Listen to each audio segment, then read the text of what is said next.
ನೀವು ಅದನ್ನು ಸಬ್ಮಿಟ್ ಮಾಡ್ಬೋದು. ತುಂಬ ಕಡೆ ಕೇಳ್ತಾರೆ, ತುಂಬ ಕಡೆ ಕೇಳೋದಿಲ್ಲ, ಅದು ಕೂಡ ಕೇಳೋದಿಲ್ಲ, ಆಧಾರ್ ಕಾರ್ಡ್ ಕೂಡ ನಿಮಗೆ ಕೇಳೋದಿಲ್ಲ. Welcome back. ನಮ್ಮ ಯಾವುದೇ ಒಂದು ವೀಡಿಯೋ ತೆಗೆದು ನೋಡಿದ್ರು ಈ ಕ್ವಶನು ತುಂಬ ಕಾಮನ್ ಎವ್ರಿ ವೀಡಿಯೋದಲ್ಲಿ ಇರುತ್ತೆ. ಅದು ಕ್ರಿಕೆಟ್ ಕೋಚಿಂಗ್ ಫೀಸ್ ಏನಾಗುತ್ತೆ ಅಂತ. ತುಂಬ ತಪ್ಪು ಕಲ್ಪನೆ ಕ್ರಿಕೆಟ್ ಬಗ್ಗೆ ಗೊತ್ತಿಲ್ಲದೆ ಇರೋರಿಗಿರೋದು ಅಂದರೆ ಕ್ರಿಕೆಟ್ ಅಂದರೆ ಎಜುಕೇಷನ್ ಎಲ್ಲ ಬಿಟ್ಟು ತುಂಬ ಕ್ರಿಕೆಟ್ಗೆ ಡೆಡಿಕೇಟೆಡ್ ಆಗಿ ಬರೀ ಕ್ರಿಕೆಟ್ನೇ ಮಾಡಬೇಕಾಗತ್ತೆ ಅಂತ. ಖಂಡಿತ ಆ ಥರನೂ ಇಲ್ಲ. ಹಾಗೆ ಇನ್ನೊಂದು ಮೇಜರಾಗಿ ಏಜು, ನಮಗೆ 19 ವರ್ಷ ಆದಮೇಲೆ ಏನೂ ಮಾಡೋಕ್ಕಾಗಲ್ಲ, ನಮಗೆ ಕೋಚಿಂಗ್ ಸೇರಿಸ್ಕೊಳ್ಳಲ್ಲ ಅನ್ನೋದು ಇದೆ. ಇನ್ಫ್ಯಾಕ್ಟ್ ನನಗೆ ಎಷ್ಟು ಜನ ಕಾಲ್ ಮಾಡಿ ಕೇಳ್ತಾರೆ, ಯಾರಿಗೋ ಹೇಳಿದಾರಂತೆ ಏನು ಕ್ರಿಕೆಟ್ ಕೋಚಿಂಗ್ ಸೇರ್ಕೊಳ್ಳೋದಕ್ಕೆ 10th ಸರ್ಟಿಫಿಕೇಟ್ ಬೇಕು ಅಂತ. ಆ ಥರ ಏನಿಲ್ಲ, ಅದ್ರ ಬಗ್ಗೆ ಎಲ್ಲ ತಿಳಿಸ್ಕೊಡ್ತೀನಿ. Mainly zero to India 8th episode ಎಷ್ಟು ಖರ್ಚಾಗುತ್ತೆ ಒಂದು ಕ್ರಿಕೆಟ್ ಅಕಾಡೆಮಿಗೆ ಅನ್ನೋದ್ರ ಬಗ್ಗೆನೇ ಒಂದು ಟಾಪಿಕ್ ಇರೋಂಥದ್ದು. ಹಾಗೆ ಎಲ್ಲಿ ನೀವು ಕಲ್ತ್ರೆ ಒಳ್ಳೆಯದು ಅಂತ ನನಗೇನು ಅನ್ಸುತ್ತೆ ಅದನ್ನು ಕೂಡ ನಿಮಗೆ ತಿಳಿಸ್ಕೊಡ್ತೀನಿ. ಬನ್ನಿ ಇನ್ಯಾಕೆ ತಡ. ಇದು ಜೀರೋ ಟು ಇಂಡಿಯಾ ಸೀರೀಸು ಪ್ರತಿಯೊಂದು ಕ್ರಿಕೆಟ್ ಬಗ್ಗೆ ಯಾರಿಗೆ ಕ್ರಿಕೆಟ್ ಗೊತ್ತೇ ಇಲ್ಲ, ಎಸ್ಪೆಷಲಿ ನಿಮ್ಮ ಪೇರೆಂಟ್ಸ್ಗಳಿರ್ಬೋದು, ಅವ್ರಿಗೂ ಅರ್ಥ ಆಗೋ ರೀತಿ ತಿಳಿಸ್ಕೊಡೋದೆ ಇದು ಜೀರೋ ಟು ಇಂಡಿಯಾ ಸೀರೀಸು. ಹೇಗೆ ಒಂದು ಕಂಪ್ಲೀಟ್ ಜೀರೋಯಿಂದ ಇಂಡಿಯಾ ಆಡೋವರೆಗೂ ಏನೇನು ಸ್ಟೆಪ್ಗಳಿದೆ, ಸ್ಟೇಜಸ್ಗಳಿದೆ, ಯಾವ್ಯಾವ ರೀತಿ ನಡೆಯುತ್ತೆ ಅದನ್ನೆಲ್ಲ ತಿಳಿಸ್ಕೊಡೋದು. ಬನ್ನಿ ಇನ್ಯಾಕೆ ತಡ, ಈಗಲೇ ಸ್ಟಾರ್ಟ್ ಮಾಡೋಣ.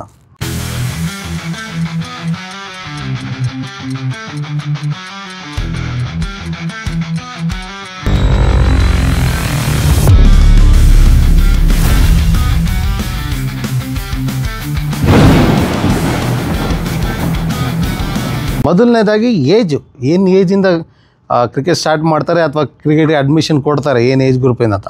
5 ವರ್ಷ ಮಗುವಿಂದ 25-30ವರೆಗೂ ಕೊಡ್ತಾರೆ. ಅದು ಬ್ಯಾಂಗ್ಳೂರು ಅಂಥ ಸಿಟಿಗಳಲ್ಲಿ. ನಮಗೆ ಬೇರೆ ಝೋನ್ಗಳು ಇರ್ತಾರೆ, ರಾಯಚೂರು ಝೋನ್ ಆಗ್ಬೋದು, ತುಮಕೂರು ಝೋನ್ ಆಗ್ಬೋದು, ಶಿವಮೊಗ್ಗ ಝೋನ್ ಆಗ್ಬೋದು, ಅಲ್ಲಿ ಏಜ್ ಲಿಮಿಟ್ ಸ್ವಲ್ಪ ಕಮ್ಮಿ ಇರುತ್ತೆ. ಅದು ಇಮ್ಯಾಜಿನ್ ಮಾಡ್ಕೊಳ್ಳಿ, ಅಲ್ಲಿ ಅಷ್ಟೊಂದು ಕ್ರಿಕೆಟ್ ಆಡೋರಿಲ್ಲ, ಕ್ವಾಲಿಟಿ ಆಫ್ ಕ್ರಿಕೆಟ್ ಅಷ್ಟಿಲ್ಲ. ನಮಗೆ ಬ್ಯಾಂಗ್ಳೂರು ಝೋನ್ ಬಿಟ್ಟು ಬೇರೆ ಝೋನ್ಗಳಲ್ಲಿ 19 ವರ್ಷದವರೆಗೂ ಅಡ್ಮಿಷನ್ ಕೊಡ್ತಾರೆ ಅಂತ ಅಂದ್ಕೊಳ್ಳೋಣ. ಯಾಕೆಂದರೆ ಮೋಸ್ಟ್ ಆಫ್ ದ ಟೈಮ್ಸ್ ಅಲ್ಲಿ 16, 19, 10s ಮತ್ತು 12, 14 ಆ ಏಜ್ ಗ್ರೂಪರು ಇರ್ತಾರೆ. ಯಾರು 25 ಇಯರ್ಸ್ ಅವ್ರು ಕಲಿಬೇಕು ಅಂದರೆ ಆ ಚಿಕ್ಕ ಮಕ್ಳ ಜೊತೆ ಆಡೋದು ಕಲಿಯೋದೇನೂ ಇಲ್ಲ. ಒಬ್ಬ ದೊಡ್ಡವನು ಇನ್ನೆಲ್ಲ ಚಿಕ್ಕವರು ಆ ರೀತಿ ಆಗೋದಿಲ್ಲ. ಅದಕ್ಕಾಗಿ ಕೆಲವೊಂದು ಕಡೆ ಆ ರೀತಿ ಕೊಡೋದಿಲ್ಲ.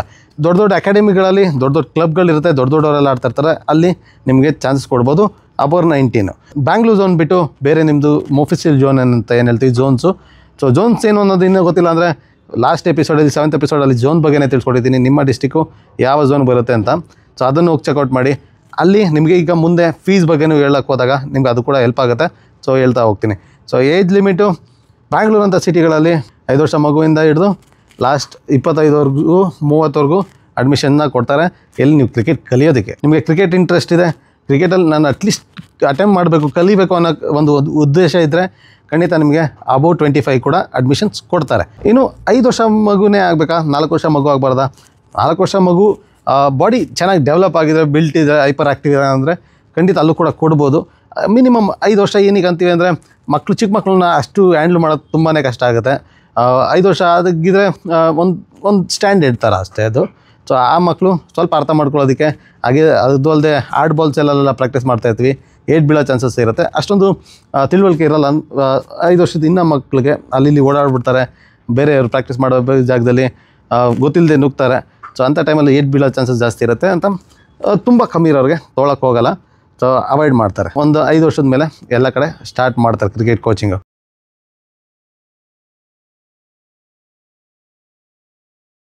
Education versus cricket. ಎಜುಕೇಷನ್ ಬಿಟ್ಟು ಬರೀ ಕ್ರಿಕೆಟೇ ಆಡಬೇಕು, ಅದನ್ನೇ ಇದು ಮಾಡಬೇಕು, ಆಗಿದ್ರೇ ನಾನು ಸಾಧಿಸೋಕ್ಕಾಗೋದು ಅಂತ ಅದು ತಪ್ಪಿದೆ. ಯಾರು ಸ್ಕೂಲು ಕಾಲೇಜ್ಗೆ ಹೋಗ್ದೇನೆ ಬರೀ ಕ್ರಿಕೆಟ್ನೇ ಫೋಕಸ್ ಮಾಡಲ್ಲ ಜಾಸ್ತಿ ಜನ. ಇತ್ತೀಚೆಗೆ ಸ್ವಲ್ಪ ಜಾಸ್ತಿ ಆಗ್ತಿದೆ. ಸೊ ಅಲ್ಲಿ ಕಾಂಪ್ರಮೈಸ್ ಮಾಡ್ಕೋತಾ ಇದ್ದಾರೆ. 90% ಆಫ್ ದ ಟೈಮ್ ಯಾರು ಕ್ರಿಕೆಟ್ ಆಡ್ತಿದ್ದಾರೆ, ಯಾರು ಕಲಿತಿದ್ದಾರೆ, ಎಲ್ಲ ಸ್ಕೂಲು ಕ್ರಿಕೆಟು. ಇನ್ನು ಪ್ಲಸ್ ಪಾಯಿಂಟ್ ಅಂದರೆ ಬ್ಯಾಂಗ್ಳೂರಲ್ಲಿ ಇರೋಂಥವ್ರಿಗೆ ಸ್ಕೂಲಲ್ಲಿ ಕೂಡ ಕ್ರಿಕೆಟ್ ಇದೆ. ಇನ್ಫ್ಯಾಕ್ಟ್ ಸ್ಕೂಲ್ ಕ್ರಿಕೆಟ್ ಟೂರ್ನಮೆಂಟ್ಗಳಾಗುತ್ತೆ. ಆ ಟೂರ್ನಮೆಂಟ್ಗಳಲ್ಲಿ ಸೆಲೆಕ್ಷನ್ಗೂ ಕೂಡ ಸ್ಕೂಲ್ ಪರ್ಫಾರ್ಮೆನ್ಸ್ಗಳು ಕೂಡ ಹೆಲ್ಪ್ ಮಾಡುತ್ತೆ. ಯಾಕೆಂದರೆ ಸ್ಟೇಟ್ ಕ್ರಿಕೆಟ್ ಬೋರ್ಡೇ ನಡೆಸ್ತಾ ಇರೋದು ಸ್ಕೂಲ್ ಕ್ರಿಕೆಟಿಂಗ್ನ. ಇಲ್ಲಿ ಪ್ಲಸ್ ಪಾಯಿಂಟ್ ಆಗ್ಬೋದು ಅವ್ರಿಗೆ. ಸ್ಕೂಲಲ್ಲೂ ಕ್ರಿಕೆಟ್ ಕಲಿಬೋದು, ಹಾಗೆ ಕೋಚಿಂಗ್ ಕ್ಯಾಂಪಲ್ಲೂ ಕಲಿಬೋದು. ಈ ರೀತಿ ನಡೆಯುತ್ತೆ. ಸ್ಕೂಲಿಂಗ್ ಬಿಟ್ಟು ಬರೀ ಕ್ರಿಕೆಟ್ ಆಡಬೇಕು ಅಂತ ಯಾರೂ ಅಡ್ವೈಸ್ ಮಾಡೋದಿಲ್ಲ.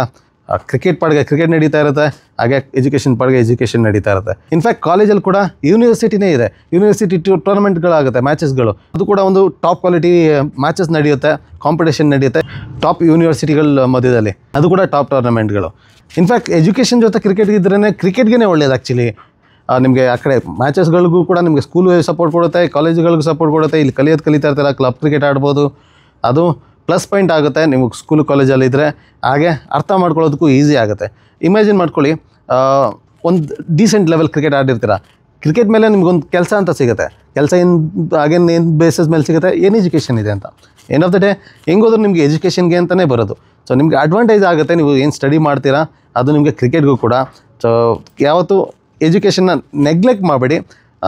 ಒಂದು 50% ಮಾರ್ಕ್ಸ್ ಕಮ್ಮಿ ಆಗ್ಬೋದು ಅಷ್ಟೇ, ಬಟ್ ಯಾರು ಬಿಡೋಕ್ಕೆ ಹೋಗಬೇಡಿ. ಎಜುಕೇಷನ್ ಹಾಗೆ ಕ್ರಿಕೆಟ್ನ ಖಂಡಿತ ನೀವು ಕಂಟಿನ್ಯೂ ಮಾಡ್ಬೋದು. ಇನ್ನು ಫೀಸ್ ಎಷ್ಟಾಗುತ್ತೆ, ಒಂದು ವರ್ಷಕ್ಕೆ ಎಷ್ಟು ಖರ್ಚು ಬೀಳ್ಬೋದು? ನಮ್ಮ ಹತ್ರ ಮಿಡ್ಲ್ ಕ್ಲಾಸ್ ಅವ್ರಿಗೆ ಕ್ಯಾಲ್ಕುಲೇಷನ್ ಆಬ್ವಿಯಸ್ಲಿ ನಾವು ಮಾಡಬೇಕಾಗುತ್ತೆ. ಎಷ್ಟು ಖರ್ಚಾಗ್ಬೋದು ಒಂದು ವರ್ಷಕ್ಕೆ ಅಂತ ತೊಗೊಂಡ್ರು ನಾವು ಅಂದರೆ ಇದನ್ನು ಡಿವೈಡ್ ಮಾಡ್ತಾ ಹೋಗೋಣ. ಇದು ಫೀಸ್ ಹೇಗೆ ಡಿವೈಡ್ ಆಗುತ್ತೆ ಅಂದರೆ ಹೀಗೆ ಪ್ರಾಕ್ಟೀಸ್ ನಡೀತೆ ಅನ್ನೋದು ಫಸ್ಟ್ ತಿಳ್ಕೊಳ್ಳಿ. ಬೆಳಿಗ್ಗೆ 6:30 ಅಥವಾ 6 to 8, 8:30 ಆ ಥರ 2 ಅವರ್ ಅಂತ ಇರುತ್ತೆ. ಬೆಳಿಗ್ಗೆ 2 ಅವರ್, ಅದು ಏನಕ್ಕೆ, ಅದಾದಮೇಲೆ ಸ್ಕೂಲ್ಗೆ ಹೋಗಬೇಕು ಅಂತ. ಸೊ 2 ಅದು ಮಾರ್ನಿಂಗ್ ಸೆಷನ್ ಅಂತ ಅಂದ್ಕೊಳ್ಳಿ. ಇನ್ನೊಂದು ಈವ್ನಿಂಗ್ ಸೆಷನ್ನು 4 ಇಂದ 6 ಆಗ್ಬೋದು, ಕೆಲವೊಂದು ಕಡೆ 5 ಇಂದ 7 ಆಗ್ಬೋದು, ಕೆಲವ್ರ ಕಡೆ ಲೈಟ್ಸ್ ಇದ್ದರೆ 7 ಇಂದ 8, 9 ಆ ರೀತಿ ಬ್ಯಾಚಸ್ ಆಗುತ್ತೆ. ಯಾಕೆ ಹೇಳ್ತಾ ಇದ್ದೀನಿ ಇದನ್ನು ಇಂಪಾರ್ಟೆಂಟಾಗಿ ಫೀಸ್ಗೆ ಅಂತ ಬಂದಾಗ ಅಂದರೆ, ಬೆಳಿಗ್ಗೆ 1 ಸೆಷನ್ ಆದರೆ ಇಷ್ಟು ಅಮೌಂಟು, 2 ಸಂಜೆ ಸೆಷನ್ ಬೇಕು, ಬೆಳಿಗ್ಗೆ ಸೆಷನ್ ಬೇಕು ಅಂದರೆ ಡಬಲ್ ಆಗುತ್ತೆ. ಆಲ್ಮೋಸ್ಟ್ ಡಬಲ್ ಆಗುತ್ತೆ, ಎಕ್ಸಾಕ್ಟಾಗಿ ಡಬಲ್ ಆಗಲ್ಲ, ಆಲ್ಮೋಸ್ಟ್ ಡಬಲ್ ಆಗುತ್ತೆ ಫೀಸು. ಇದನ್ನು ತಲೆಯಲ್ಲಿ ಇಟ್ಕೊಳ್ಳಿ. ಬ್ಯಾಂಗ್ಳೂರು ಅಂತ ಸಿಟಿಗಳ ಕಡೆಯಲ್ಲಿ 3 ಸೆಷನ್ ಇರ್ಬೋದು. ಇನ್ಫ್ಯಾಕ್ಟ್ ನಮ್ಮ KFC ಏನಿದೆ ಇದು ಫುಲ್ ಮಾರ್ನಿಂಗ್ 6:30 ಇಂದ ರಾತ್ರಿ 8:30ವರೆಗೂ ಕ್ರಿಕೆಟ್ ಇರುತ್ತೆ. ಅದು ಫುಲ್ ಡೇ ಪ್ರೋಗ್ರಾಮ್ ಅಂತಾರೆ. ಬೇರೆ ಸ್ಟೇಟಿಂದ ಬಂದವರೆಲ್ಲ ಹೋಮ್ ಸ್ಕೂಲಿಂಗ್ ಮಾಡಿಕೊಂಡು ಕ್ರಿಕೆಟು ಕಲಿತಾ ಇರ್ತಾರೆ. ಸೊ ಇವ್ರು ಮೋಸ್ಟ್ ಆಫ್ ದ ಟೈಮ್ಸು ಅವರು ಅಡ್ಯಾಪ್ಟ್ ಮಾಡ್ಕೋತಾರೆ. ಮಾರ್ನಿಂಗಿಂದ ಈವ್ನಿಂಗ್ವರೆಗೂ ಕ್ರಿಕೆಟ್ ಆಡ್ತಾರೆ, ರಾತ್ರಿ ಹೋಗಿ ಸ್ಟಡಿ ಮಾಡ್ತಾರೆ ಹೋಮ್ ಸ್ಕೂಲಿಂಗಾಗಿ. ಇನ್ನು ವೀಕೆಂಡ್ಸ್ ಅಂತ ಬರುತ್ತೆ. ಈಗ ಅಂದ್ಕೊಳ್ಳಿ, ನಿಮಗೆ ಹತ್ತಿರ ಇರೋಂಥ ಕೋಚಿಂಗ್ ಸೆಂಟ್ರು ನಿಮ್ಮ ಮಕ್ಕಳಿಗೆ 25 ಕಿಲೋಮೀಟ್ರ್ 30 ಕಿಲೋಮೀಟ್ರ್ ದೂರ ಇದೆ, ಡೈಲಿ ಹೋಗಿ ಬರೋಕ್ಕೆ ಇಂಪಾಸಿಬಲ್ ಅಂತ ಅಂದ್ಕೊಂಡ್ರೆ ನೀವು ವೀಕೆಂಡ್ ಅಂತ ಚೂಸ್ ಮಾಡ್ಬೋದು. ವೀಕೆಂಡ್ ಏನು, Saturday Sunday. So Saturday Sunday 2 ದಿನ ನೀವು ಟ್ರಾವೆಲ್ ಮಾಡಿ ನಿಮ್ಮ ಮಕ್ಕಳಿಗೆ ಟ್ರೈನಿಂಗ್ ಕೊಡ್ಬೋದು. ಇಲ್ಲಿ ನಿಮ್ಗೆ ಹತ್ರ ಆಗುತ್ತೆ ಅಲ್ಲಿ. ವೀಕೆಂಡ್ ಅಂತಲೂ ಫೀಸ್ ಬಗ್ಗೆ ತಿಳಿಸ್ಕೊಡ್ತೀನಿ. ಫಸ್ಟು 1 ಸೆಷನ್ ಅಂತ ತಿಳ್ಕೊಂಡ್ರೆ ಬ್ಯಾಂಗ್ಳೂರು ಝೋನ್ ಬಿಟ್ಟು ಬೇರೆ ನಿಮ್ಮದು ಏನೇನು ಝೋನ್ ಇದೆ, ಮೈಸೂರು ಝೋನ್ ಆಗ್ಬೋದು, ಶಿವಮೊಗ್ಗ ಝೋನ್ ಆಗಿರ್ಬೋದು, ಧಾರವಾಡ ಝೋನ್ ಆಗಿರ್ಬೋದು, ರಾಯಚೂರು ಝೋನ್ ಆಗಿರ್ಬೋದು, ತುಮಕೂರು ಝೋನ್ ಆಗಿರ್ಬೋದು. ಇಲ್ಲಿ ಒಂದು ಫೀಸ್ ಸ್ಟ್ರಕ್ಚರು ಯಾವ ರೀತಿ ಇರುತ್ತೆ ಅಂದರೆ, ನಿಮಗೆ ಫೆಸಿಲಿಟೀಸ್ ಮೇಲೆ ಹೋಗುವಂಥದ್ದು ಫಸ್ಟ್ ಥಿಂಗು. ಸೊ ಅವ್ರಿಗೆ ಏನು ಫೆಸಿಲಿಟೀಸ್ ಕೊಡ್ತಾ ಇದ್ದಾರೆ, ಬೌಲಿಂಗ್ ಮಿಷಿನ್ ಇದೆಯಾ, ಎಷ್ಟು ನಟ್ಸ್ ಇದೆ, ಹಾಗೆ ಎಷ್ಟು ಜನ ಇದ್ದಾರೆ, ಮತ್ತು ಅವ್ರ ಲೊಕೇಶನ್ ಎಲ್ಲಿದೆ, ಐ ಬಿಸ್ನೆಸ್ ಏರಿಯಾದಲ್ಲಿದೆಯಾ, ಅದೆಲ್ಲ ಮ್ಯಾಟ್ರ್ ಆಗುತ್ತೆ ಅಷ್ಟೊಂದು ಜಾಗ ತೊಗೊಳ್ಳೋದ್ರಿಂದ. ಇದು ಮೋಸ್ಟ್ ಆಫ್ ದ ಟೈಮ್ಸು ನಿಮ್ಮ ಝೋನು ಹೆಡ್ ಆಫೀಸ್ ಏನೇ ಇರುತ್ತೆ ಅಲ್ಲಿ ಈ ಕ್ರಿಕೆಟಿಂಗ್ ಕ್ಯಾಂಪ್ಗಳು ಇರುವಂಥದ್ದು ಜಾಸ್ತಿ ತುಂಬ ಕಾಮನ್ ಆಗಿರುತ್ತೆ. ಎಕ್ಸಾಂಪಲ್ ಧಾರವಾಡ ಝೋನ್ ಇರೋದು. ಸೊ ಧಾರವಾಡ ಝೋನ್ ಆಫೀಸ್ ಇರೋದು ಹುಬ್ಳಿಲಿ ನಿಮಗೆ ಕ್ರಿಕೆಟ್ ಜಾಸ್ತಿ ಇರುತ್ತೆ. ಧಾರವಾಡಲ್ಲೂ ಇದೆ, ಹಾಗೆ ನಿಮ್ಮ ಗದಗಲ್ಲೂ ಇದೆ. ಆದರೆ ಅಲ್ಲಿ ನಿಮಗೆ ಸ್ವಲ್ಪ ಫೀಸ್ ಕಮ್ಮಿ ಆಗುತ್ತೆ. ಗದಗಲ್ಲಿ ಸ್ವಲ್ಪ ಫೀಸ್ ಕಮ್ಮಿ ಆಗಿರ್ಬೋದು. ಹಾಗೆ ಹುಬ್ಳಿಗೆ ಬಂದರೆ ಅಲ್ಲಿ ಒಂದು 5-6 ಸಾವಿರ ಜಾಸ್ತಿ ಆಗ್ಬೋದು.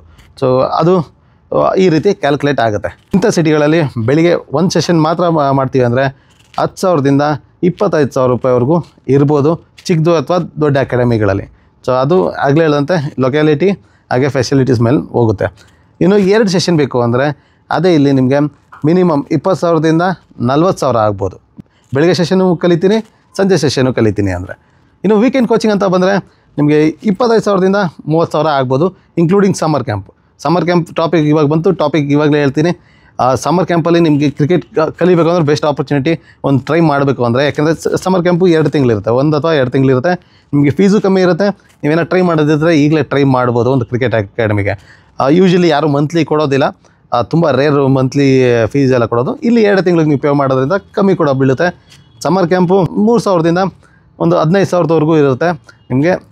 ಅದು ನಿಮಗೆ ಹೆಲ್ಪ್ ಆಗುತ್ತೆ, ಒಂದು ಅಫೋರ್ಡಬಲಿ ಒಂದು ಟ್ರೈ ಮಾಡಬೇಕು ಅನ್ನೋರಿಗೆ. ಸಮ್ಮರ್ ಕ್ಯಾಂಪ್ ಕೂಡ ಇನ್ಕ್ಲೂಡ್ ಆಗುತ್ತೆ ನಿಮಗೆ ವೀಕೆಂಡ್ ಅಕಾಡೆಮಿ ತೊಗೊಂಡ್ರೆ. ಹಾಲಿಡೇಸ್ ಅಂತಲೇ ಅಂದ್ಕೊಳ್ಳಿ, ವೀಕೆಂಡು, ಹಾಲಿಡೇಸು ಹಾಗೆ ಸಮ್ಮರ್ ಕ್ಯಾಂಪು. ಓಕೆ, ಇದು ಫೀಸ್ ಜೊತೆ ಏನೇನು ಕೊಡ್ತಾರೆ ಅನ್ನೋದು ನಿಮ್ಮ ಕ್ವಶನ್ ಮನೆಗೆ ಬರುತ್ತೆ. ತುಂಬ ಜನ ಕೇಳ್ತಾರೆ ಕೂಡ ನನಗೂ.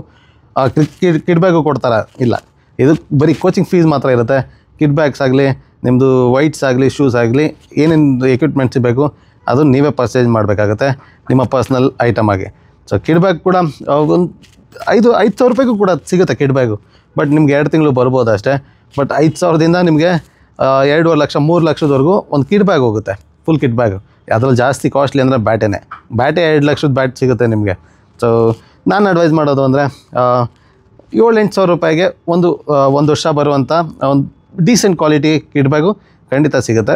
ನಿಮ್ಗೆ ಯಾರಿಗೂ ಹತ್ರ ಸಿಗ್ತಿಲ್ಲ ಅಂದರೆ ಕೆಳಗಡೆ ಕೊಟ್ಟಿರೋ ನಂಬರ್ಗೆ ಕಾಲ್ ಮಾಡಿ, ನಮ್ಗೆ ಗೊತ್ತಿರೋರ ಹತ್ರ ನಿಮಗೆ ಕೊರಿಯರ್ ಕೂಡ ಮಾಡಿಸ್ಕೊಡ್ತೀನಿ. ಆ ಕಿಡ್ ಬ್ಯಾಗ್ ಏನಾದ್ರು ಬೇಕು ಅಂದರೆ ಒಂದು ಮಿಡ್ ರೇಂಜ್ ಅಂದರೆ ಒಂದು ಬಿಗಿನರ್ಗೆ ಬೇಕಾಗಿರೋಂಥಷ್ಟು ಕ್ವಾಲಿಟಿ ಇರೋವಂಥದ್ದು ನಿಮಗೆ ತಲುಪಿಸ್ತಾರೆ. ಇದು ಬೇರೆ ಡಿಸ್ಟಿಕ್ಗಳಿಗಾದರೆ, ಇನ್ನು ಬ್ಯಾಂಗ್ಳೂರು ಅಂತ ಸಿಟಿಗೆ ಬಂದಾಗ ಅಗೇನ್ ಕಾಸ್ಟ್ ಆಫ್ ಲಿವಿಂಗ್ ತುಂಬ ಹೆವಿ ಇದೆ. ಇಲ್ಲಿ ಹಾಸ್ಟೆಲ್ ಕೂಡ ಆ್ಯಡ್ ಮಾಡೋಣ. ಈಗ ಬೇರೆಯವರು ಬೇರೆ ಡಿಸ್ಟಿಕ್ಕಿಂದ ಬ್ಯಾಂಗ್ಳೂರಿಗೆ ಬಂದು ಕಲಿಬೇಕು ಅಂತ ಇರ್ತಾರೆ. ನಾನು ಫಸ್ಟು ಎಲ್ರಿಗೂ ಹೇಳೋದು, ಫಸ್ಟ್ ಒಂದು ವರ್ಷ ನಿಮಗೆ ಎಲ್ಲಿ ಹತ್ರ ಇದೆ, ನಿಮ್ಮ ಝೋನ್ ಏನಿದೆ ಅಲ್ಲಿ ಆಡೋದು ತುಂಬಾ ಇಂಪಾರ್ಟೆಂಟ್ ಆಗುತ್ತೆ. ಅಲ್ಲಿ ಕಲಿಯೋದು ತುಂಬಾ ಇಂಪಾರ್ಟೆಂಟ್ ಆಗುತ್ತೆ. ತುಂಬ ಜನ ಹೇಳ್ತಾರೆ, ಹಂಗೆ ನಾನು ಆ ರೀತಿ ಹೇಳ್ದಾಗೆಲ್ಲ ತುಂಬ ಜನ ಹೇಳೋದು, ಸರ್ ಇಲ್ಲಿ ಸರಿಯಾಗಿ ಹೇಳ್ಕೊಡೋಲ್ಲ ಸರ್, ಫೆಸಿಲಿಟೀಸ್ ಇಲ್ಲ ಸರ್, ಹಾಗೆ ಹೀಗೆ ಅಂತ. ಇಲ್ಲ, ಆ ರೀತಿ ಆಗಲ್ಲ. ನೀವು ಎಷ್ಟೇ ದೊಡ್ಡ ಅಕಾಡೆಮಿಗೆ ಹೋದ್ರೂ ಒಂದು ಬಿಗಿನರ್ ಆಗಿ ನೀವು ಫೇಸ್ ಮಾಡಬೇಕಾಗಿರೋದೇ ಚಾಲೆಂಜಸ್ಸೇ ಬೇರೆ ಇರುತ್ತೆ. ನಿಮಗೆ ಆ ಎಕ್ಸ್ಪೀರಿಯೆನ್ಸ್ ಆಗಬೇಕಾದ್ರೆ ಲೆದರ್ ಬಾಲ್ ಬೌಲಿಂಗ್ ಮಾಡ್ಬೋದು, ಅಥವಾ ಪ್ಯಾಡ್ಸ್ ಎಲ್ಲ ಹಾಕೊಂಡು ಬ್ಯಾಟಿಂಗ್ ಮಾಡೋದಾಗಲಿ, ಅದೆಲ್ಲ ಯೂಸ್ ಟು ಇಟ್ ಆಗಬೇಕಾಗುತ್ತೆ. ಸೊ ಅದು ನೀವು ಎಲ್ಲ ಹತ್ರ ಇದ್ದೀರಾ, ಅಲ್ಲಿ ಒಂದು ವರ್ಷ ಟ್ರೈನ್ ಮಾಡೋದ್ರಿಂದ ನಿಮ್ಗೆ ಇನ್ನೂ ಅಡ್ವಾಂಟೇಜ್ ಏನಂದರೆ ನಿಮಗೆ ಲೋಕಲ್ ಕ್ಲಬ್ ಕ್ರಿಕೆಟ್ ಸಪೋರ್ಟ್ ಸಿಗುತ್ತೆ. ನಿಮಗೆ ಬೇಕಾದ್ರೆ ಎಷ್ಟೋ ಜನ ನನಗೆ ಗೊತ್ತಿರೋ ಅಕಾಡೆಮಿಯವರೇ ಬೇರೆ ಬೇರೆ ಡಿಸ್ಟಿಕಲ್ಲಿ ಏನಿದ್ದಾರೆ ಅವರೇ ಅಡ್ವೈಸ್ ಮಾಡ್ತಾರೆ, ನನಗೆ ಕಳಿಸ್ಕೊಡ್ತಾರೆ ಮಕ್ಕಳನ್ನ. ಒಳ್ಳೆ ಟ್ಯಾಲೆಂಟೆಡ್ ಇದ್ದಾರೆ ಮಗು, ಬ್ಯಾಂಗ್ಳೂರಲ್ಲಿ ಇವ್ರು ಕಂಟಿನ್ಯೂ ಮಾಡೋಕ್ಕೆ ಇಷ್ಟಪಡ್ತಾ ಇದ್ದಾರೆ, ಇನ್ನೂ ಬೆಟರಾಗಿ ಇವ್ರಿಗೆ ಕೋಚಿಂಗ್ ಬೇಕು ಅಂತ ನನ್ನ ಹತ್ರನೇ ಕಳಿಸ್ಕೊಡ್ತಾರೆ. ಸೊ ಅದು ಓಕೆ. ಒಂದು ವರ್ಷ ಆದಮೇಲೆ ನಿಮಗೆ ಅರ್ಥ ಆಗೋದಲ್ವ ನಮ್ಮಲ್ಲಿ ಏನು ಕ್ವಾಲಿಟಿ ಇದೆ ಅಂತ. ಸೊ ಅದಾದಮೇಲೆ ಡಿಸಿಷನ್ ತೊಗೊಂಡ್ರೆ ಅದಕ್ಕೊಂದು ಅರ್ಥ ಇದೆ. ಇಲ್ಲಾಂದರೆ ಫಸ್ಟ್ ಒಂದು ವರ್ಷ ನಾನು ಅಡ್ವೈಸ್ ಮಾಡೋದು, ನಿಮ್ಮ ಡಿಸ್ಟಿಕಲ್ಲಿ ನಿಮಗೆ ಎಲ್ಲಿ ಹತ್ರ ಆಗುತ್ತೆ ಡೈಲಿ ಹೋಗಿದ್ದು ಬರೋದಕ್ಕೆ, ಕಾಸ್ಟ್ ಕೂಡ ಕಮ್ಮಿ ಬೀಳುತ್ತೆ, ಹಾಗೆ ಎಕ್ಸ್ಪೀರಿಯೆನ್ಸ್ ಸಿಗುತ್ತೆ. ಎಕ್ಸ್ಪೀರಿಯೆನ್ಸ್ ಅಂತ ಮಾತಾಡಿದಾಗ ಈಗಲೇ ಹೇಳ್ತೀನಿ, ಈಗ ಆಲ್ರೆಡಿ ಯಾರು ಸಮರ್ ಕ್ಯಾಂಪ್ ಜಾಯ್ನ್ ಆಗ್ತಿದ್ದಾರೆ ಅಥವಾ ಮುಂದೆ ಜಾಯ್ನ್ ಆಗೋರಿದ್ದೀರಾ, ಗಿವ್ ಅಪ್ ಮಾಡಿಬಿಡಿ. ಫಸ್ಟ್ ಒಂದು ವಾರ ಕಷ್ಟ ಇರುತ್ತೆ. ನಾನು ನೋಡಿರೋ ಎಕ್ಸ್ಪೀರಿಯೆನ್ಸಲ್ಲಿ 30 to 40% ಮಕ್ಕಳು ಒಂದೇ ವಾರಕ್ಕೆ ಬಿಟ್ಬಿಡ್ತಾರೆ. ಯಾಕೆಂದರೆ ಅವ್ರ ಬಾಡಿ ತಡೆಯಲ್ಲ. ಅದು ಈ ಪ್ಯಾಡ್ಸ್ ಗಿಡ್ಸ್ ಎಲ್ಲ ಹಾಕ್ಕೊಂಡು ಬ್ಯಾಟಿಂಗ್ ಆಡಬೇಕಾದ್ರೆ ರನ್ನಿಂಗ್ ಎಲ್ಲ ಜಾಸ್ತಿ ಮಾಡಿರಲ್ಲ ಅವರು, ಅದನ್ನೆಲ್ಲ ಹಾಕ್ಕೊಂಡು ಬಾಡಿ ಪೇನ್ ಕಂಪಲ್ಸರಿ ಬಂದೇ ಬರುತ್ತೆ, ಎಲ್ರಿಗೂ ಬಂದೇ ಬರುತ್ತೆ. ಅದು ಕಾಮನ್. ಅದಾದಮೇಲೆ ಎಲ್ಲ ಇಷ್ಟು ಇಟ್ಟು ಆಗ್ತಾರೆ. ಇನ್ನೊಂದು ಕಾನ್ಫಿಡೆನ್ಸ್ ಬಿಲ್ಡ್ ಆಗೋಲ್ಲ ಫಸ್ಟ್ ಒಂದು ವಾರದಲ್ಲಿ ಅಥವಾ ಒಂದು ತಿಂಗಳೇ ಆಗಲಿ, ಕಾನ್ಫಿಡೆನ್ಸೇ ಬರೋಲ್ಲ. ನೀವು ಪಕ್ಕದಲ್ಲಿ ಆಡ್ತಾರೆ, ಅವ್ರನ್ನ ನೋಡ್ತಾರೆ ಮಕ್ಕಳು, ಅವ್ರು ಚೆನ್ನಾಗಿ ಆಡ್ತಾರೆ, ನಾನು ಚೆನ್ನಾಗಿ ಆಡ್ತಾಯಿಲ್ಲ, ಅದೆಲ್ಲ ಈಗ ಕಾಮನ್ ಆಗಿ ಫೇಸ್ ಮಾಡ್ತಾರೆ ಮಕ್ಕಳು. ಸೊ ಬಟ್ ಅರ್ಥ ಮಾಡ್ಕೋಬೇಕಾಗಿರೋದು ಏನಂದರೆ, ಅವರು 3 ವರ್ಷದಿಂದ ಆಡ್ತಾರೆ, ಇವಾಗ ಇವರು ಸ್ಟಾರ್ಟ್ ಮಾಡಿದ್ದಾರೆ. ಸೊ ಇವರು ಕೂಡ ಕಲಿತಾರೆ, ಕಲಿತು ಹಾಗೆ ಆಡ್ತಾರೆ, ಅದಕ್ಕಿಂತ ಚೆನ್ನಾಗೂ ಆಡ್ಬೋದು ಮುಂದಕ್ಕೆ. ಸೊ ಆ ಕಾನ್ಫಿಡೆನ್ಸು ನಿಮ್ಮ ಮಕ್ಕಳಿಗೆ ನೀವು ಕೊಡಿ, ಕಂಪೇರ್ ಮಾಡೋಕ್ಕೆ ಹೋಗಬೇಡಿ ಸ್ಟಾರ್ಟಿಂಗಲ್ಲಿ. ಸೊ ಕಲಿತಾ ಹೋಗಿ, ಅದು ಎಂಜಾಯ್ ಮಾಡ್ತಾ ಹೋಗಿ. ಬ್ಯಾಂಗ್ಳೂರು ಅಂತ ಸಿಟಿಗೆ ಬರಬೇಕು ಅಂದರೆ ನಿಮಗೆ ಕಾಸ್ಟ್ ನೋಡಿ ಏನೇನಾಗುತ್ತೆ. ಒಂದು ಕೋಚಿಂಗ್ ಫೀಸು, ಸೆಕೆಂಡು ಉಳ್ಕೊಳ್ಳೋದಕ್ಕೆ ಹಾಸ್ಟೆಲು ಅಥವಾ PG ಮಾಡ್ತೀರಾ, ರೂಮ್ ಮಾಡ್ತೀರಾ, ಮನೆ ಮಾಡ್ತೀರಾ, ಫ್ಲ್ಯಾಟ್ ತೊಗೋತೀರಾ, ಅದರದ್ದೇ ಆದ ಕಾಸ್ಟ್ಗಳಿರುತ್ತೆ. ಇನ್ನು ಫುಡ್ಡು, ಮತ್ತು ನೀವೆಲ್ಲಿ ಉಳ್ಕೊಂಡಿರ್ತೀರ ಅಲ್ಲಿಗೆ ಟ್ರಾವೆಲಿಂಗು, ಹಾಗೆ ಸ್ಕೂಲು ಕಾಲೇಜ್ ಅಂತ ಬಂದರೆ ಅದು ಕೂಡ ಅಡ್ಮಿಷನ್ಸ್ ಆಗುತ್ತೆ. ಸ್ಕೂಲು ಕಾಲೇಜು ಬ್ಯಾಂಗ್ಳೂರು ಆಗುತ್ತೆ, ಹಾಗೆ ನಿಮಗೆ ಕ್ರಿಕೆಟು ಬ್ಯಾಂಗ್ಳೂರು ಆಗುತ್ತೆ, ಹಾಸ್ಟೆಲ್ ಕೂಡ ಸಿಗುತ್ತೆ. ಅದೇನು ದೊಡ್ಡ ಸಮಸ್ಯೆ ಅಲ್ಲ. ಸಮಸ್ಯೆ ಏನಂದರೆ, ನೀವು ಧಾರವಾಡ ಝೋನವರು, ಸೊ ಬ್ಯಾಂಗ್ಳೂರಲ್ಲಿನ ಕಲಿತಾ ಇರ್ತೀರ, ಧಾರವಾಡ ಝೋನಲ್ಲಿ ಏನಾಗ್ತಿದೆ ಅಂತ ಗೊತ್ತೇ ಆಗಲ್ಲ ನಿಮಗೆ. ಕ್ಲಬ್ ಕ್ರಿಕೆಟ್ ನಿಮಗೆ ಬೇಸ್ ಅಲ್ಲೇ ಇರೋದು. ಸೊ ಅಲ್ಲಿ ನೀವು ಕ್ಲಬ್ ಕ್ರಿಕೆಟ್ ಆಡೋದು, ಮುಂದೆ ಸೆಲೆಕ್ಷನ್ಸ್ಗೆ ಅವೆಲ್ಲ ನಿಮ್ಮ ಝೋನೇ ಮ್ಯಾಟ್ರ್ ಆಗೋಂಥದ್ದು. ಹಾಗೇನು ಹೇಳ್ತಾ ಇದ್ದೀನಿ, ನಿಮ್ಗೆ ಝೋನ್ ಯಾವುದು ಅಂತ ಗೊತ್ತಿಲ್ಲ ಅಂದರೆ, ನಿಮ್ಮ ಡಿಸ್ಟಿಕ್ ಯಾವ ಝೋನಿಗೆ ಬರುತ್ತೆ ಅನ್ನೋದು ಗೊತ್ತಿಲ್ಲ ಅಂದರೆ ಲಾಸ್ಟ್ ವೀಡಿಯೋದಲ್ಲಿ ನೋಡಿ, ನಿಮ್ಮ ಡಿಸ್ಟಿಕ್ಕು ಯಾವ ಝೋನಿಗೆ ಬರುತ್ತೆ ಅನ್ನೋದು ನಾನು ತಿಳಿಸಿದ್ದೀನಿ. ಸೊ ಅದು ತುಂಬ ಇಂಪಾರ್ಟೆಂಟ್ ಆಗುತ್ತೆ. ನಿಮಗೆ ಸೆಲೆಕ್ಷನ್ಸು ಅಲ್ಲೇ ನಡೆಯೋಂಥದ್ದು, ಅಲ್ಲೇ ನಿಮಗೆ ಅಂತಲೇ ಇರೋಂಥದ್ದು. ಸೊ ಬ್ಯಾಂಗ್ಳೂರಿಗೆ ಎಸ್ಟಿಮೇಟ್ ತೊಗೊಳಕ್ಕೆ ಹೋದರೆ ಮಿನಿಮಮ್ ಸೇಮ್ ಪ್ಯಾಟರ್ನಲ್ಲಿ ಹೋಗೋಣ. ಮಾರ್ನಿಂಗ್ ಸೆಷನ್ ಒಂದು ಸೆಷನ್ ಮಾಡ್ತೀನಿ ಅಂದರೆ ಕಮ್ಮಿ ಅಕಾಡೆಮೀಸಲ್ಲಿ ಅಂದ್ಕೊಂಡ್ರು 25,000ದಿಂದ 50,000ವರೆಗೂ ನಿಮಗೆ ಸಿಗುತ್ತೆ ಒಂದು ಮಾರ್ನಿಂಗ್ ಸೆಷನ್ನು.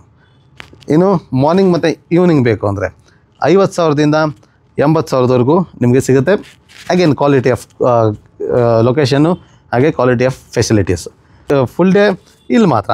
ಸೊ ಇಲ್ಲಿ ಬರೀ ಫುಲ್ ಡೇ ಕ್ರಿಕೆಟ್ ಕೋಚಿಂಗ್ ಹೇಗೆ ಅಂದರೆ, ಮಾರ್ನಿಂಗ್ 10ಇಂದ ಸ್ಟಾರ್ಟ್ ಮಾಡ್ತಾರೆ, ಈವ್ನಿಂಗ್ 6:30ವರೆಗೂ ಇರುತ್ತೆ.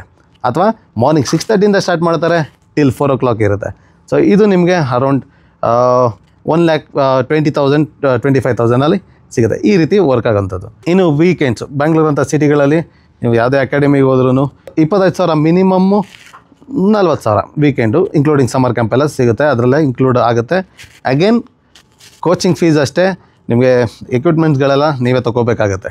ಇನ್ನು ಬರೀ ಸಮ್ಮರ್ ಕ್ಯಾಂಪೇ ಮಾಡ್ತೀರಾ ಅಂದರೆ ನಿಮಗೆ 10,000ದಿಂದ 20,000ವರೆಗೂ ಬರೀ ಸಮ್ಮರ್ ಕ್ಯಾಂಪ್ಗೆ ಸಿಗುತ್ತೆ. Again that is 1 session. 2 sessions ಆದರೆ ಜಾಸ್ತಿ ಆಗುತ್ತೆ ಯಾವುದೇ ಒಂದು ಅಕಾಡೆಮಿಲಿ. ಹಾಸ್ಟೆಲ್ ಫುಡ್ಡೆಲ್ಲ ಅದು ನಿಮಗೆ ಬಿಡ್ತೀನಿ, ನೀವು ಡಿಸೈಡ್ ಮಾಡ್ಕೊಳ್ಳಿ. ಇದು ಕೋಚಿಂಗ್ ಫೀಸ್ ಅಷ್ಟೇ. ನೀವು ಹೆಂಗಿರಬೇಕು, ನೀವು ಫ್ಲ್ಯಾಟಲ್ಲಿ ಇರಬೇಕಾ, ಎ ಸಿ ರೂಮಲ್ಲಿ ಇರಬೇಕಾ, ಪಿ ಜಿಲಿ ಇರ್ತೀರಾ, ಹಾಸ್ಟೆಲಲ್ಲಿ ಇರ್ತೀರಾ, ಅದರದ್ದೇ ಕಾಸ್ಟು ಸಪ್ರೇಟ್ ಇರುತ್ತೆ. ನಿಮ್ಗೆ ಹೆಂಗೆ ಬೇಕು ಹಂಗೆ ನಡೆಯುತ್ತೆ. ಸೊ ಅದನ್ನು ನಿಮ್ಮ ಮೇಲೆ ಬಿಡ್ತೀನಿ. ಇನ್ನು ಒಂದೇ ಸಲ ಪೇಮೆಂಟ್ ಮಾಡಬೇಕಂತ ಕೇಳ್ತೀರಾ, ಅಥವಾ ಬರೀ ಒಂದೇ ವರ್ಷಕ್ಕೆ ಇರುತ್ತಾ, ತಿಂಗಳಿಗೆ ಕಟ್ತೀವಿ ಅಂದರೆ ಆಗಲ್ವಾ ಅಂತ. ಕೆಲವು ಕಡೆ ಕ್ವಾರ್ಟರ್ಲಿ ಅಂತಾರೆ, 3 ತಿಂಗಳಿಗೂ ಇಷ್ಟು ಫೀಸ್ ಅಂತ ಇರುತ್ತೆ, 6 ತಿಂಗಳಿಗೆ ಇಷ್ಟು ಫೀಸ್ ಅಂತ ಇರುತ್ತೆ, 1 ವರ್ಷಕ್ಕೆ ಆ ಥರ. ಇನ್ಫ್ಯಾಕ್ಟ್ ನಿಮ್ಮ ಬೇರೆ ಬೇರೆ ಡಿಸ್ಟಿಕ್ಗಳು ಕೂಡ ಹಾಗೇ ಇರುತ್ತೆ. 3 ತಿಂಗಳು, 6 ತಿಂಗಳು, ಹಾಗೆ 1 ವರ್ಷ. ಕೆಲವೊಂದು ಕಡೆ ತಿಂಗಳು ಕೂಡ ತೊಗೋಬೋದು. ಸೊ ಅದು ಅವ್ರ ಮೇಲೆ ಬಿಟ್ಟಿರೋಂಥದ್ದು ಅಕಾಡೆಮಿ ಅವ್ರದ್ದು. ಬ್ಯಾಂಗ್ಳೂರು ಅಂತ ಸಿಟಿಲಿ ಪಾರ್ಟ್ ಪೇಮೆಂಟ್ ಕೊಡ್ಬೋದಾ ಅಂದರೆ ಕೆಲವು ಕಡೆ ಕೊಡ್ತಾರೆ. ಅದೇ 3 ಮಂತ್ಸು, 6 ಮಂತ್ಸು ಅಥವಾ 1 ಇಯರ್ ಈ ಥರ ಒಂದು ಇರೋಂಥದ್ದು ಅಲ್ಲಿದ್ದು ಅದರದಷ್ಟು ಫೀಸ್ ಇರುತ್ತೆ. ಇದು ಫೀಸ್ ಆದರೆ ಇನ್ನೂ ಇಂಪಾರ್ಟೆಂಟಾಗಿ ಆದರೆ ತುಂಬ ಜನಕ್ಕೆ ಅನ್ಸುತ್ತೆ ಏನು ಕೇಳ್ಬೋದು, ಒಂದು ಕ್ರಿಕೆಟ್ ಅಕಾಡೆಮಿಗೆ ಸೇರ್ಕೋಬೇಕು ಅಂದರೆ ಏನೇನೆಲ್ಲ ಕೇಳ್ತಾರೆ ಅನ್ನೋದೆಲ್ಲ ಭಯ ಅನ್ನೋದು ತುಂಬ ಜನಕ್ಕಿದೆ. ತುಂಬ ಜನ ಕಾಲ್ ಮಾಡಿ ನನಗೂ ಕೇಳ್ತಾರೆ, ಸರ್ 10th ಸರ್ಟಿಫಿಕೇಟ್ ಬೇಕಾ ಕ್ರಿಕೆಟ್ ಕೋಚಿಂಗ್ ಅಂತ ಕಲಿಯೋದಕ್ಕೆ? ಇಲ್ಲ, ಖಂಡಿತ ಇಲ್ಲ. ದೊಡ್ಡ ಅಕಾಡೆಮಿಗಳಾದರೆ ಒಂದು ಫಾರ್ಮ್ ಅಂತ ಕೊಡ್ತಾರೆ, ನಿಮ್ಮ ಹೆಸರು, ನಿಮ್ಮ ಡೀಟೇಲ್ಸು, ಅಡ್ರೆಸ್ಸು ಅದೆಲ್ಲ ಫಿಲ್ ಮಾಡಬೇಕಾಗುತ್ತೆ. ಅದು ಬಿಟ್ಟರೆ ಜನರಲಿ ಅವ್ರು ನಿಮ್ಮ ಕ್ರಿಕೆಟಿಂಗ್ ಇಂಟ್ರೆಸ್ಟ್ ಕೇಳ್ತಾರೆ, ಏಜ್ ಕೇಳ್ತಾರೆ. ಅದು ಬಿಟ್ಟರೆ ಫೀಸ್ ಏನಿದೆ ಅದು ಕೊಟ್ಟು ನೀವು ಜಾಯ್ನ್ ಆಗಿ ಕ್ರಿಕೆಟ್ ಕಲಿಬೋದು. ಅಷ್ಟು ಸಿಂಪಲ್ ಇರುತ್ತೆ. ಸ್ವಲ್ಪ ಓವರ್ 19 ಪ್ರಾಕ್ಟೀಸ್ ಮಾಡಬೇಕಂದ್ರೆ ಸ್ವಲ್ಪ ಎಕ್ಸ್ಪ್ಲೇನ್ ಮಾಡಬೇಕಾಗುತ್ತೆ ಅವ್ರಿಗೆ. ಸೆಲೆಕ್ಷನ್ಸ್ ಸೆಕೆಂಡ್ರಿ ಮ್ಯಾಟ್ರ್ ಆಗುತ್ತೆ. ಬಟ್ ನನಗೆ ಕಲಿಯೋಕ್ಕೆ ಇಂಟ್ರೆಸ್ಟ್ ಇದೆ, ಫಸ್ಟ್ ಕಲಿತೀನಿ ಅಂದರೆ ನಿಮಗೆ ಅಡ್ಮಿಷನ್ ಕೊಡೋಂಥದ್ದು ಚಾನ್ಸಸ್ ಜಾಸ್ತಿ ಇರುತ್ತೆ. ಏನೂ ಬೇಕಾಗಲ್ಲ, ನಿಮಗೆ ಎಲ್ಲಿದ್ದೀರಾ ನಿಮ್ಮ ಒಂದು ಆಧಾರ್ ಕಾರ್ಡ್ ಕಾಪಿ ಇದ್ದರೆ ಸಾಕು, ನೀವು ಅದನ್ನು ಸಬ್ಮಿಟ್ ಮಾಡ್ಬೋದು. ತುಂಬ ಕಡೆ ಕೇಳ್ತಾರೆ, ತುಂಬ ಕಡೆ ಕೇಳೋದಿಲ್ಲ, ಅದು ಕೂಡ ಕೇಳೋದಿಲ್ಲ. ಆಧಾರ್ ಕಾರ್ಡ್ ಕೂಡ ನಿಮಗೆ ಕೇಳೋದಿಲ್ಲ. ಸೊ ಯಾವುದಕ್ಕೊಂದು ಆಧಾರ್ ಕಾರ್ಡ್ ಕಾಪಿ ತೊಗೊಂಡೋಗಿ, ಜೆರಾಕ್ಸ್ ಕಾಪಿ. ಸೊ ಅದು ಕೂಡ ನಿಮಗೆ ಹೆಲ್ಪ್ ಆಗುತ್ತೆ ಒಂದು ಅಡ್ಮಿಷನ್ ಆಗೋದಕ್ಕೆ. ಸೊ ಇದು ಸಿಂಪಲ್ ಪ್ರೊಸೆಸ್ಸು. ಈಗ ನೀವು ಸ್ಕೂಲ್ಗೆ ಹೇಗೆ ಜಾಯ್ನ್ ಆಗ್ತೀರೋ ಅದೇ ರೀತಿ. ಹಾಗೆ ಈಗ ನಿಮಗೆ ಗೊತ್ತಿರ್ಬೋದು, ಈಗ ನೀವು ಬೇರೆ ಸ್ಕೂಲ್ಗೆ ಜಾಯ್ನ್ ಆದಾಗ ಏನು ಅರ್ಥನೇ ಆಗ್ತಿಲ್ಲ, ಏನು ಗೊತ್ತಾಗ್ತಿಲ್ಲ ಅಂತ ಈಗ ಅನ್ಸುತ್ತೋ, ಯಾವುದೇ ಕಡೆ ಎಲ್ಲೇ ಹೊಸದಾಗಿ ಜಾಗ ಹೋದ್ರೂ ಹಂಗೆ ಅನ್ಸುತ್ತೆ. ಈಗ ಹೋಗ್ತಾ ನಿಮ್ಗೆ ಅಡ್ಜಸ್ಟ್ ಆಗಿಬಿಡುತ್ತೋ, ಸೊ ಹೇಗೆ ಗೊತ್ತಾಗ್ತಾ ಹೋಗುತ್ತೋ ಏನೇನು ಅಂತ, ಅದೇ ರೀತಿ ಪ್ರೊಸೆಸ್ ಇರುತ್ತೆ. ಅದೇನು ಅಂತ ದೊಡ್ಡ ವಿಷಯ ಏನಲ್ಲ, ತಲೆ ಕೆಡ್ಸ್ಕೊಳ್ಳೋಂಥದ್ದು. ಆರಾಮಾಗಿ ನೀವು ಹೋಗಿ ಎಂಕ್ವೈರಿ ಮಾಡ್ಬೋದು. ಅವ್ರು ಕೂಡ ಮಕ್ಕಳು ಬೇಕು ಟ್ರೈನಿಂಗ್ ಮಾಡೋದಕ್ಕೆ. ನಿಮ್ಮಂಥ ಮಕ್ಕಳು ಫೀಸ್ ತೊಗೊಂಡೇ ಹೇಳ್ಕೊಡ್ತಿರೋದ್ರಿಂದ ಸೊ ಅವ್ರಿಗೂ ಮಕ್ಕಳು ಕೂಡ ಬೇಕು. ಸೊ ಬಿಸ್ನೆಸ್ ಪಾಯಿಂಟ್ ಆಫ್ ಇಂದನೂ ಅಂತಲೇ ಅಂದ್ಕೊಳ್ಳಿ, ತೊಂದರೆ ಇಲ್ಲ. ಅವ್ರಿಗೂ ಕೂಡ ಮಕ್ಕಳು ಅಡ್ಮಿಷನ್ಸ್ ಆಗಬೇಕು ಅನ್ನೋದು, ಬಂದು ಕಲೀಲಿ ಅನ್ನೋದು ಅವ್ರಿಗೂ ಕೂಡ ಇಂಟ್ರೆಸ್ಟ್ ಇರುತ್ತೆ. ನೀವು ಆರಾಮಾಗಿ ಹೋಗಿ ನೀವು ಕೇಳ್ಬೋದು. ಇನ್ನು ನೀವು ಬ್ಯಾಂಗ್ಳೂರಾಗಿರ್ಬೋದು, ಬೇರೆ ಯಾವುದೇ ಡಿಸ್ಟಿಕ್ ಇದ್ರೂ ಪರವಾಗಿಲ್ಲ, ನೀವೇನಾದ್ರು ನನ್ನ ಹತ್ರ ಪರ್ಸ್ನಲ್ ಟ್ರೈನಿಂಗ್ ಬೇಕು, ಪರ್ಸ್ನಲ್ ಕೋಚಿಂಗ್ ಬೇಕು ಅಂದರೆ ಕೆಳಗಡೆ ಕೊಟ್ಟಿರೋಂಥ ನಂಬರ್ಗೆ ಕಾಲ್ ಮಾಡಿ, ನಾನು ನಿಮಗೆ ರೆಸ್ಪಾನ್ಸ್ ಮಾಡ್ತೀನಿ. ಖಂಡಿತ ನಿಮಗೆ ಏನು ನಾನು ಅಡ್ವೈಸ್ ಮಾಡ್ಬೋದು, ಖಂಡಿತ ನಾನು ನಿಮಗೆ ಅಡ್ವೈಸ್ ಮಾಡ್ತೀನಿ. So good luck, all the best.